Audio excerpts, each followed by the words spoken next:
Hello, everyone, and welcome to Well-Read Magazine's Good News uh, Facebook group page and a Meet the Author evening. I guess I'm the author on the hot seat. My name is Robb Grindstaff, and it's nice to meet you all, and I look forward to chatting with you this evening. This isn't quite Facebook Live. I'm trying to record this in advance, but I will be live in the comments chatting with you, answering any questions you have. If I don't know the answer, I'll make something up because that's what I do. I make stuff up. Uh, a little bit about my background. As a writer, I knew I wanted to write fiction pretty early in life. I went to college to major in English in order to become a writer. But then I made one of the few good decisions that I ever made as a teenager. I decided to add journalism to my college major as a double major with English, and that was so I could, find a day job and pay the rent until I, wrote the great American novel and became rich and famous. Uh, 40 years later, I retired from the newspaper business. Had a career as a journalist, an editor, publisher, and working for a variety of media companies over the years. The newspaper business took me from Phoenix, Arizona, to small towns in North Carolina, Texas, Wisconsin, and several years in Washington D.C. and 5 years in Tokyo. I was born and raised a small southern boy, but I'm as comfortable in Tokyo as I am in Tuna, Texas. I have three novels out: Slade, Hannah's Voice, and Carry Me Away. My fourth novel, Turning Trixie, is set to release next month if everything goes well. Um, and my publisher, Evolved Publishing, classifies my work primarily as contemporary Southern literature. Um, and they also released a collection of my short stories earlier this year, called Junebug Gothic Tales from the South, a collection of 18 short stories written over the past 10 years. Some had been previously published in various magazines or anthologies. Some had never found a home, and a couple of them were new just for this collection. Uh, I'm also a fiction editor and writing instructor. I've been doing that for about 15 years now. I have editing clients from around the world, including some that have agents, some are traditionally published, some are just starting out on their writing journey, and some have become best-selling independent authors. Um, it helps to edit clients from around the world when you speak multiple languages. I do speak 5 languages: American English, UK English, Canadian, Australian, and of course my native tongue, Texan. Um, I've taught writing courses for romance writers of America, even though I'm not a romance writer. And I've taught courses for the romance writers of Australia, even though I'm not Australian. Um, Next year, I'll be teaching a course in Adelaide, Australia, with my co-instructor, longtime friend, author, and writing coach Samantha Bond. She will be in Australia because that's where she lives. I will be remoting in to help teach the class from my basement office in the Ozarks at 2:30 in the morning. We'll see how that goes. And then next year in June, I will be live and in person teaching a course at the Novel in Progress Book Camp in Racine, Wisconsin, next June. I'll put a link down below in the comments if anyone is interested in checking that out. It's an excellent program and a beautiful location on Lake Michigan between Chicago and Milwaukee. So, if you're interested in that, it's an excellent program, and I recommend checking into it. A little bit about my books. My first book published, I'll hold it up here so you can see it, if I can figure out which way to go with it. Hannah's Voice uh, was published in 2013, so coming up on her 10th anniversary. It's the story of a girl whose brutal honesty is mistaken for lying, so she just stops speaking.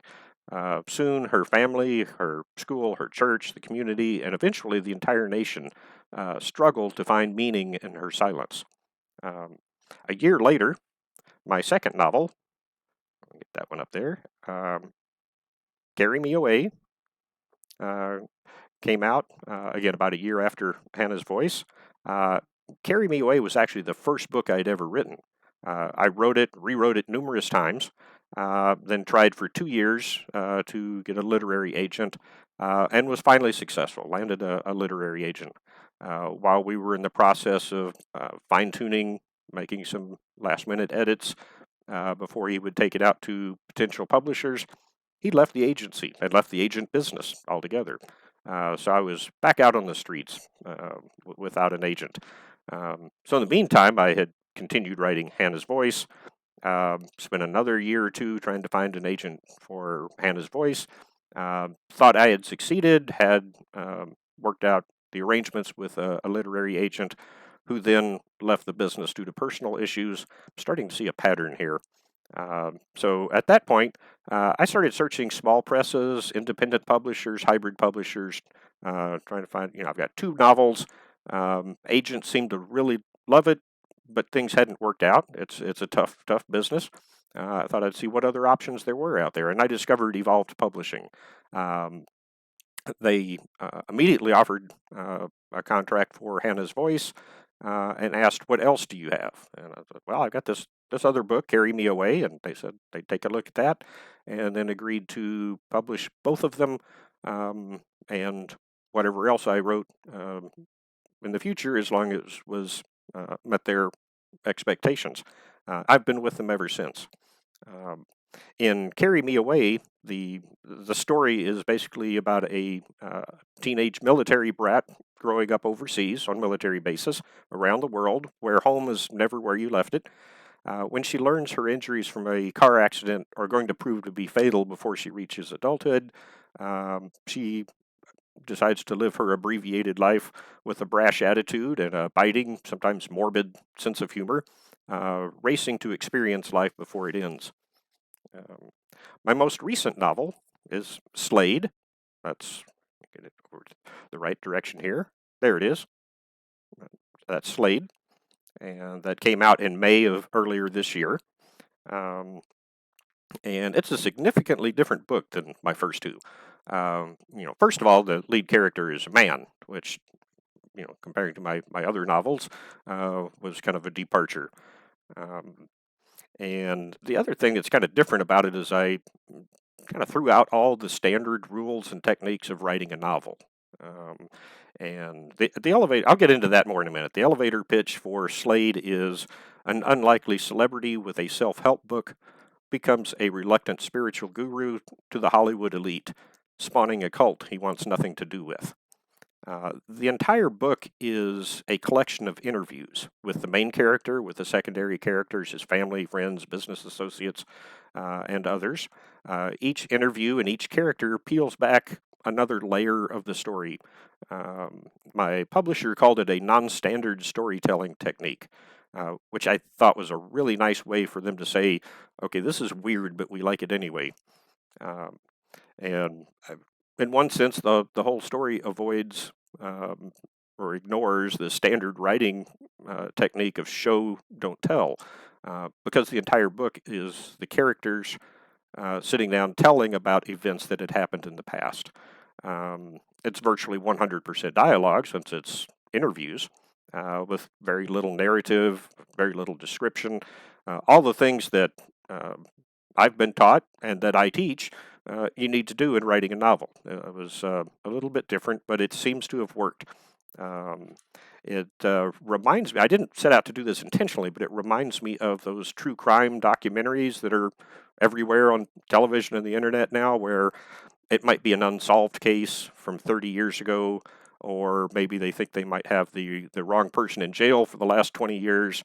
And so the documentary goes out and interviews the victim, the victim's family, the accused, the prosecutor, the judge, the attorneys, the detectives, and just pieces together all these interviews to lay out a story of what happened or what might have happened. And often, when the documentary ends, you don't know for sure if they've got the right person or not. And the book Slade is very much like that. There's some of the characters believe that Slade is, this wonderful guy who has, provides a lot of help to people, and others believe he's a manipulative con artist. And the book never really answers that question definitively. It's sort of up to the readers to decide.